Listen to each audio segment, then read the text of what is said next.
Bom dia a todos. Nós vamos iniciar agora com a conferência Agressão do Profissional que Trabalha com Crianças, apresentado pelo Dr. Cláudio Barsante. Vou pedir para vocês, como é uma conferência, para que depois, se tiver alguma dúvida, algum questionamento, se dirijam diretamente, por gentileza, ao palestrante. Bom dia a todos. Inicialmente, gostaria de agradecer à comissão organizadora desse evento pelo convite que me foi feito e entendo que eu poderei trazer um pouco da experiência enquanto médico e enquanto advogado. Militando nas duas áreas, realmente a gente tem tido uma atuação muito próxima do que tem sido a violência contra o profissional que atua junto à juventude, junto à infância, junto à adolescência. E esse tema é muito importante porque, como veremos, estando ocorrendo um aumento dessas agressões e dessas situações de risco, os profissionais, cada vez mais, em maior número, se afastam do atendimento de crianças e adolescentes em determinadas regiões, em determinadas localidades, o que não deixa de ser também uma forma de violência grave contra a criança e o adolescente. Gostaria, antes de iniciar também, dar mais uma vez aqui um agradecimento público a duas pessoas que são os verdadeiros pais desse fórum, que são o Dr. Mário Hirshheimer e a doutora Renata Waxman. Sem eles, esse sonho, esses encontros não teriam acontecido, não seriam possíveis.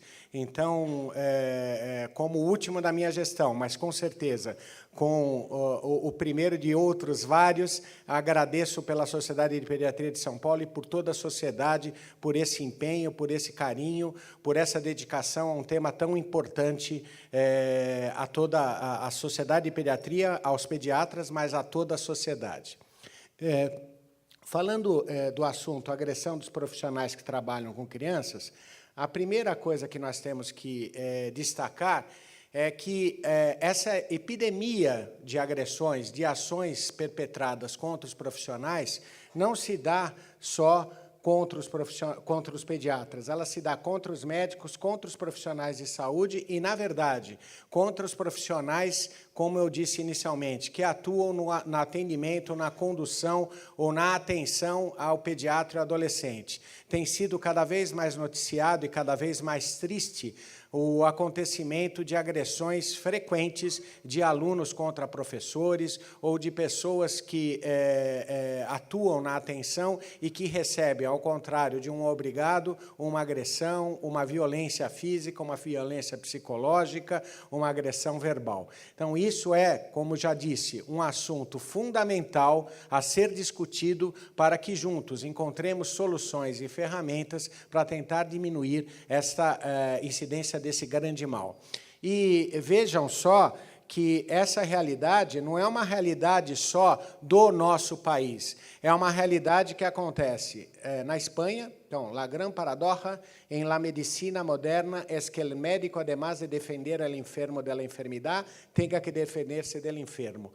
Então, olhem que a situação denota tamanha preocupação em vários países, que campanhas específicas são realizadas, e aqui no nosso país não é diferente, onde existe uma campanha no nosso estado da Associação Paulista de Medicina e do Conselho Regional de Medicina do Estado de São Paulo, em que se procura, em primeira instância, apresentar o problema, mas, mais do que isso, se discutir essa realidade e, a partir dessa discussão, se termos uma ideia do número ou da situação do que está ocorrendo, porque, a partir da identificação desta realidade, podemos, assim, implementar discussões e ações para a prevenção dessas agressões.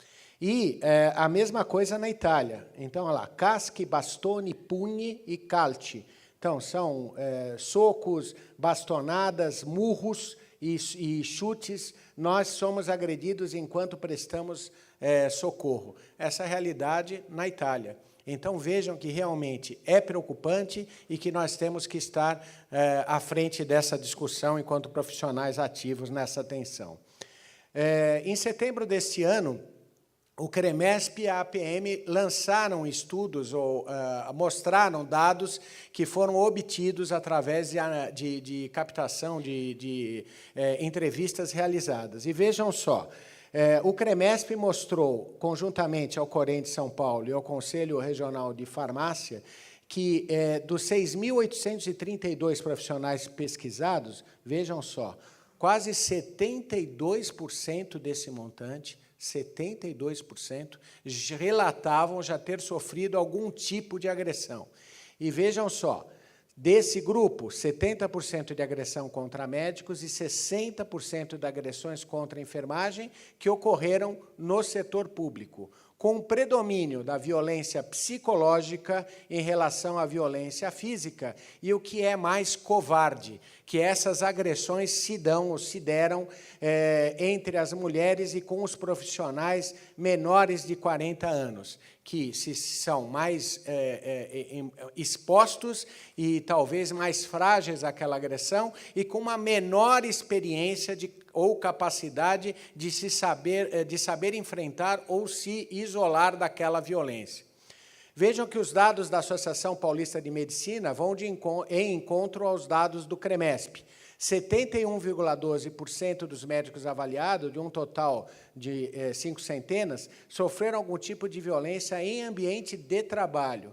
E desses locais em que os médicos relataram trabalhar, metade deles não dispunham de qualquer segurança ou atenção a esse profissional previamente à agressão ou mesmo depois, após a agressão, como nós apresentaremos. E vejam, de novo, muitas vezes nós percebemos, e quem trabalha em hospitais sabe disso, né? Existe a guarda patrimonial, sim, existe o segurança da instituição de saúde. Só que essa guarda, essa proteção, essa ação se restringe aos bens materiais da instituição. E eu pergunto, qual é o maior bem, vamos tirar a palavra material, mas vamos falar, qual é o maior bem que uma instituição pode ter? Logicamente, que é o grupo, a união das pessoas que lá trabalham e que prestam a sua atenção, o seu serviço naquela localidade. E esse bem não é protegido por essa guarda ou por essa segurança contratada pelos hospitais.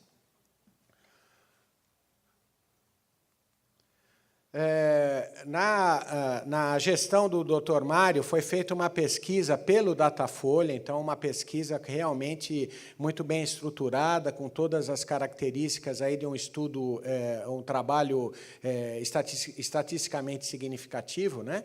E foi demonstrado que a taxa de violência no exercício da profissão de pediatras também já se apresentava lá em 2014, dos quais 402 entrevistados, quase 7 deles, 70%, 7 em cada 10 profissionais, relatavam o acontecimento, o sofrimento de algum tipo de agressão.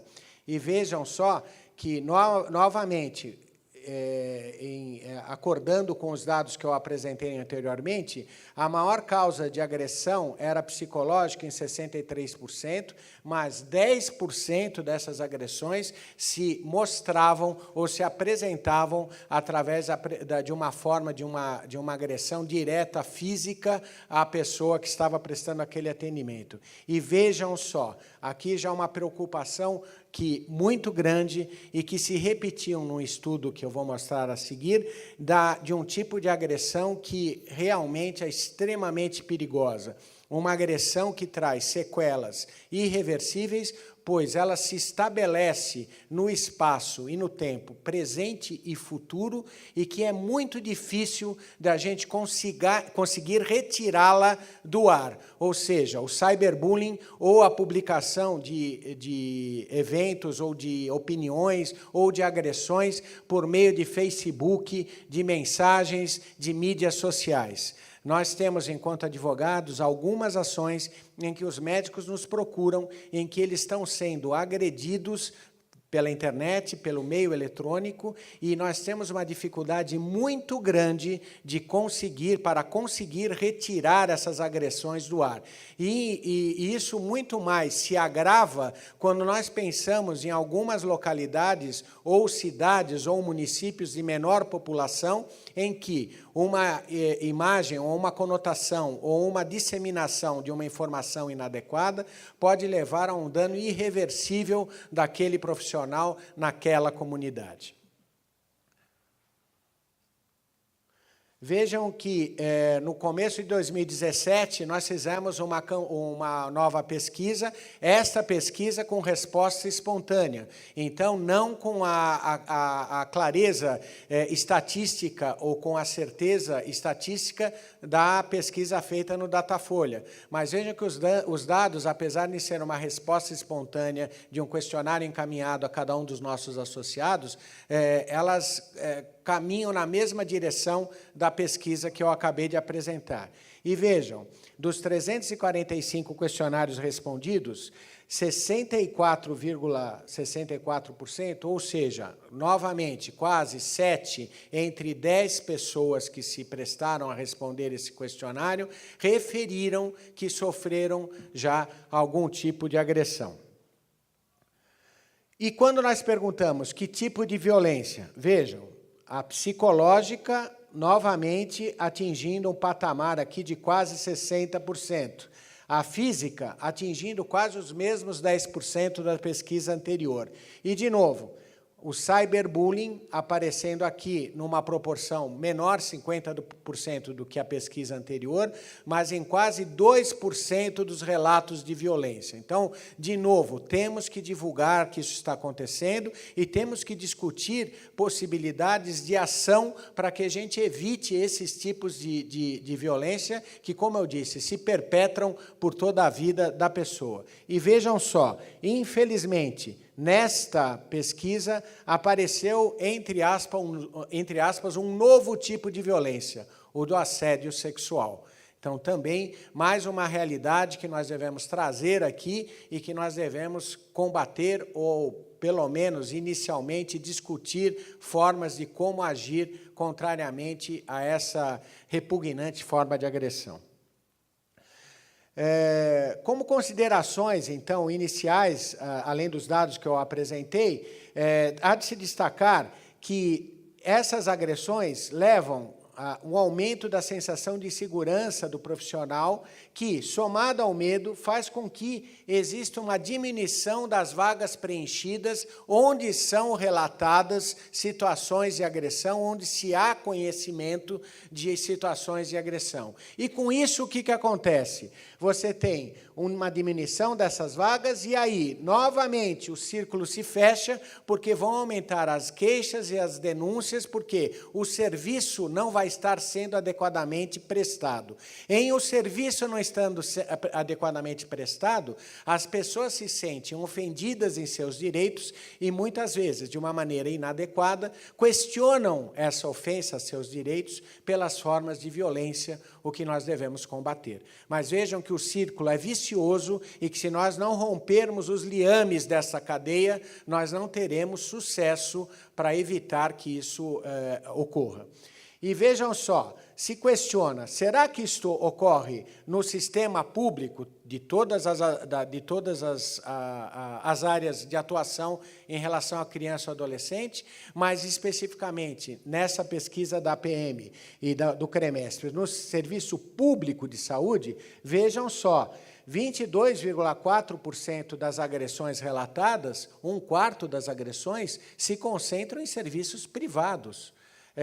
7% dessas agressões em consultórios privados. Então, embora exista um predomínio das agressões relatadas em serviços públicos, essas agressões também acontecem nos serviços privados e não devem ser caracterizados ou discutidos apenas como uma realidade em situações em que as condições socioeconômicas sejam mais desfavoráveis, porque ela é uma realidade do total do atendimento. E quem se apresentam como os principais agressores? Os pacientes, no caso da pediatria, tudo bem, né? Um chute de uma criança não dói tanto, né? Mas os familiares entram como, e acompanhantes e responsáveis, entram realmente como ferramentas importantes, como agressores, como indivíduos perpetradores daquele tipo de violência, e realmente a gente pode ter consequências nefastas. Quais são as causas que levam à discussão em relação à atenção, à agressão perpetrada contra os profissionais que atuam na atenção à criança e ao adolescente? A principal razão seria a demora no atendimento. E vejam o que eu disse agora do círculo vicioso. Se você tem uma demora no atendimento, tem uma agressão, aquele profissional agredido, muitas vezes se retira da atenção naquela localidade e aí não se consegue repor em tempo, em qualidade, a necessidade de um outro profissional para estar prestando atenção naquela situação. E, com isso, o que acontece? Uma piora nessa demora. E aí, um maior risco de agressão. E vejam, realmente a mola, né, que vai se impulsionando, vai se encaminhando para uma piora dessa agressão. Discordância quanto às condutas, e quando eu falo quanto às condutas, isso pode ser quanto às condutas no sistema de saúde, ou quanto às condutas, por exemplo, no sistema educacional, a contrariedade em relação a uma nota, a contrariedade em relação a uma obrigação que é passada a um adolescente, a uma criança, ou uma prescrição médica, pode fazer com que o paciente, os seus responsáveis, se revoltem, e, de novo, se revoltar num determinado grau, não está errado, mas está errada a forma como é apresentada essa revolta por meio de uma agressão. Logicamente que, infelizmente, nós vivemos e acabamos há pouco um momento eleitoral problemático aí, né, uma discussão de nós, eles, aqueles, estes, em que nós tivemos uma exacerbação de posições políticas, sociais, econômicas, e um histórico da nossa sociedade, e que agravam também muito essa situação e que permitem que essas formas de agressão se façam presentes. A inadequação de postura pelos profissionais de saúde pessoal da atenção é uma realidade também. Não adianta nós só atribuirmos os problemas a uma parte da corda. Quem puxa a corda do outro lado também, muitas vezes não se apresenta com a atenção que a criança e o adolescente necessitam, que lhe seria necessária, que lhe seria indicada. E, assim, discussões também acontecem por isso. Então, eu tenho uma preocupação muito grande de falar para os residentes, no meu serviço, eu sou o responsável pela residência em pediatria do Hospital Santa Marcelina, em sempre lembrá-los que os pais e as mães das crianças têm nome, não é paizinho, mãezinha, tiazinha, vozinha, e que as pessoas têm que se apresentar com o mínimo asseio pessoal possível, né? Porque você se apresentar todo barbado, todo descabelado, com cara toda ensonada, a pessoa vê você prestando uma atenção para o seu filho, ela vai se sentir insegura. E o linguajar, muitas vezes, quando eu falo de linguajar, não é o linguajar, a linguagem verbal, é a linguagem corporal, é a forma como você se apresenta, é a forma como você se dirige à pessoa, mostrando que você está ali para prestar uma atenção e não um serviço. Isso faz toda a diferença. A formação acadêmica imprópria, no caso da medicina, com a proliferação de diversas faculdades de medicina, sem uma adequada formação. E isso vale para todas as áreas de formação, né, de ensino. Eu posso falar pela experiência própria na área médica e na área de direito. E, infelizmente, existem muitas faculdades que não conseguem dar o mínimo necessário de desenvolvimento cultural, desenvolvimento profissional, para aquele estudante que ali está se formando. Conjuntamente, uma menor procura pela educação continuada e pelo aprimoramento fazem com que essas pessoas, de novo, não se preparem para um adequado tratamento. Infelizmente, temos um dado na nossa sociedade que, embora pujante e ativa na educação continuada, na realização de eventos como esses, 60% dos nossos associados, 60% dos nossos associados têm mais de 40 anos. O que significa, nós não estamos conseguindo chegar no profissional jovem, no recém-formado, então nós precisamos, já tivemos atuações ou ações nessa direção, a fim de tentar encontrar soluções para trazer esse colega, esse recém-formado, para os braços da sociedade, que, de novo, é fundamental para que ele tenha uma educação mantida durante toda a sua atuação enquanto profissional. E, sem dúvida nenhuma, dentro da causa médica, a deterioração da relação médico-paciente. De novo, nós temos que mostrar para o paciente, nós temos que mostrar para os seus responsáveis, enquanto médicos e prestadores da área de saúde, que, além de um profissional técnico, nós somos um profissional ou um ser humano, em que também nós estamos sofrendo com aquele paciente, sofrendo com a dor daquela família, e que nós temos, então, que, a partir desse sofrimento, passar uma palavra de esperança, uma palavra de afeto e, obviamente, não nos descuidarmos da atenção técnica necessária.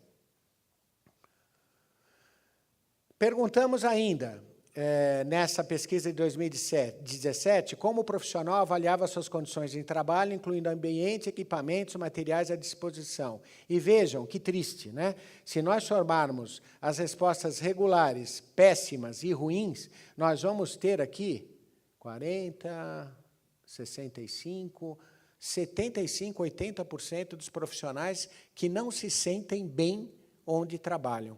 A primeira coisa que nós temos que buscar, o local onde nós trabalhamos é o tempo que nós passamos mais horas ou mais tempo da nossa vida, é o local onde nós passamos mais tempo. Se nós não estamos felizes com o local que nós estamos convivendo, que nós estamos vivendo, isso faz com que nós não estejamos felizes conosco. E se nós não estamos felizes conosco, nós temos uma das primeiras bases para o desenvolvimento de burnout.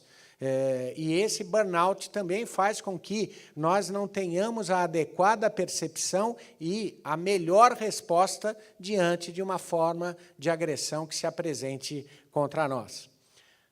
Ainda, perguntamos nos serviços públicos se existiam algum tipo de prevenção e segurança para evitar a violência contra os profissionais. E vejam só, não, 75%.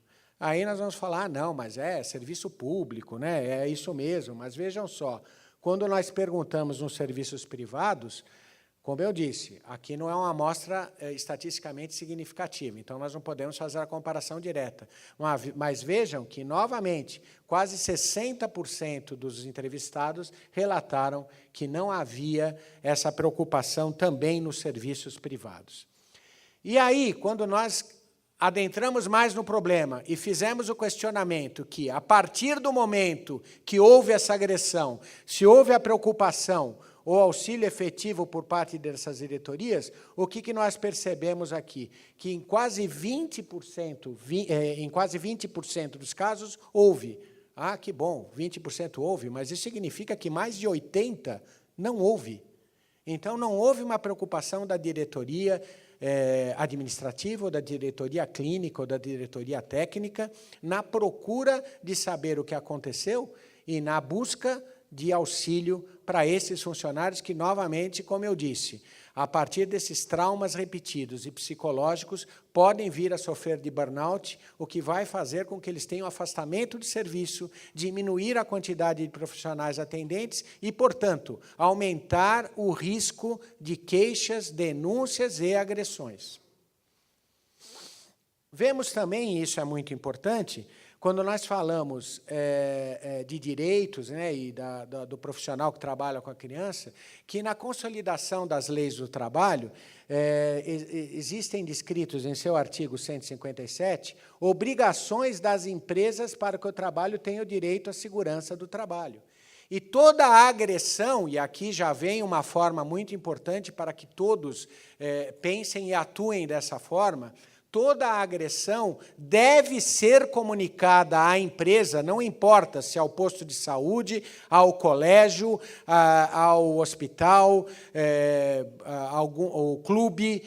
Quem está prestando atenção à criança ou adolescente deve ser comunicado ao seu empregador por meio de uma comunicação de acidente de trabalho. Isto é acidente de trabalho. Isso pode repercutir nos direitos do trabalhador, enquanto, por exemplo, um pedido de afastamento. Só que se o empregado não faz o CAT, não faz essa comunicação, ele perde esse direito. Então, é mandatório que, quando ocorra um acidente, uma agressão, que se faça esse CAT. E, dentro desta realidade, existe a possibilidade do profissional fazer uma rescisão indireta do trabalho, do contrato de trabalho. O que é isso? É um pedido de demissão? Sim, mas que legalmente funciona como se fosse o contrário, que a empresa mandasse embora aquele empregado sem justiça, sem justa causa. Isso. Então, na verdade, assim, importante que se tenha todas essas ferramentas, como eu disse, para preservar, para resgatar os direitos do trabalhador. Tá? E vejam que interessante, quando nós pegamos a normatização NR9, que fala sobre as normas de proteção ao trabalhador, não há qualquer referência legal nesse documento para estresse laboral. Como se esse tema, ou como se essa realidade, simplesmente não existisse. Outra importante causa na relação do atendimento à criança e ao adolescente, que leva a queixas, né, é o atendimento de saúde da criança e do adolescente, que não é um adulto mirim, ser atendido por profissionais que não sejam pediatras. Nessa pesquisa realizada pelo CFM, nós vemos aqui que de 100%, os pais e as mães consideraram em 97 casos, ou seja, em 97% dos casos, como mandatória que a atenção fosse prestada por um pediatra e não por um profissional de outra especialidade que ali estivesse realizando o seu atendimento.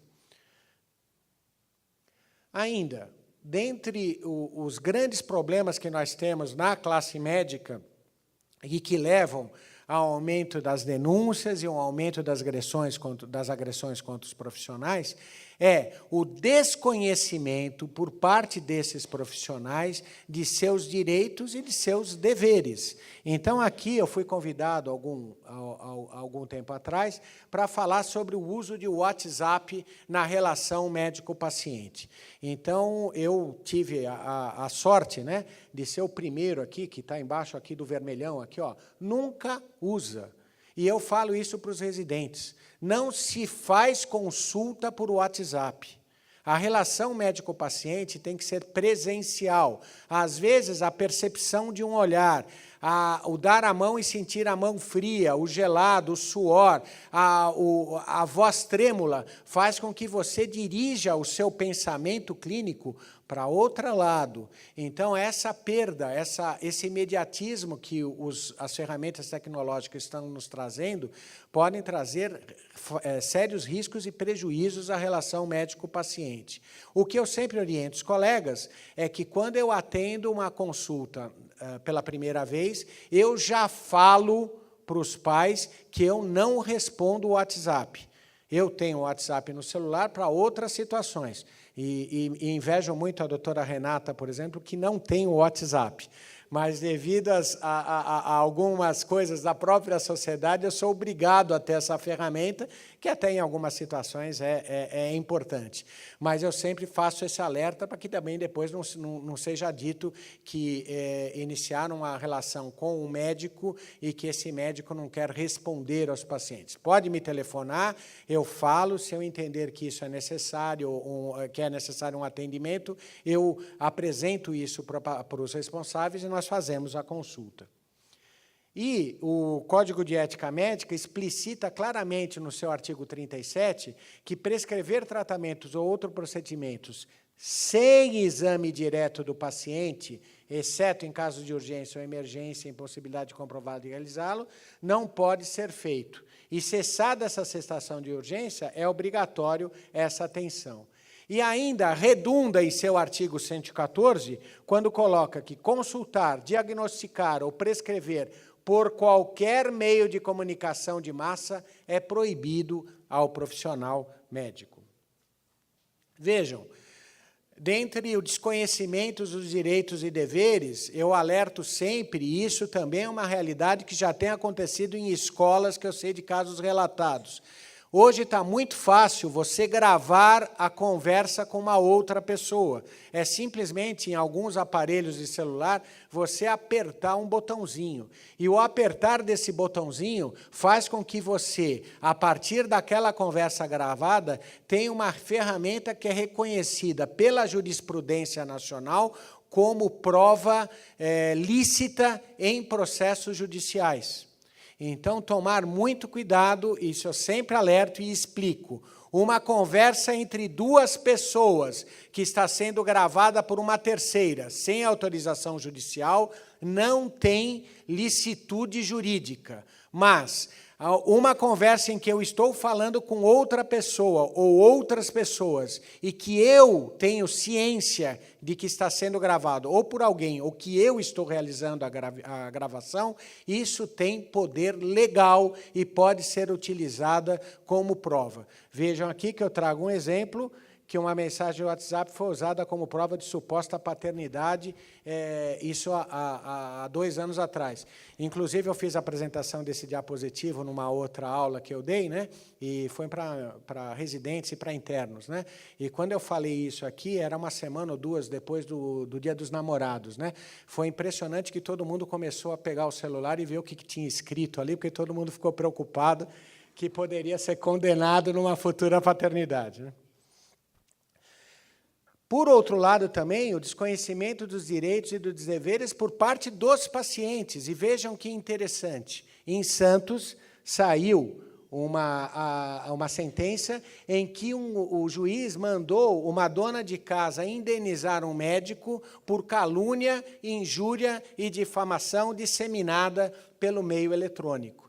Então, essa senhora era uma senhora de baixa renda, mas ele destacou na sentença que, como a gravidade do fato e do que havia sido realizado por essa paciente contra o profissional, ela deveria ter realmente um pagamento, uma pena pecuniária. E ela foi condenada em R$10 mil, que para aquela pessoa, para todo mundo é dinheiro, mas para aquela pessoa em especial, acabou sendo uma pena muito rigorosa, justamente se embasando na gravidade do ato, da ação que foi por ela realizada. Tá?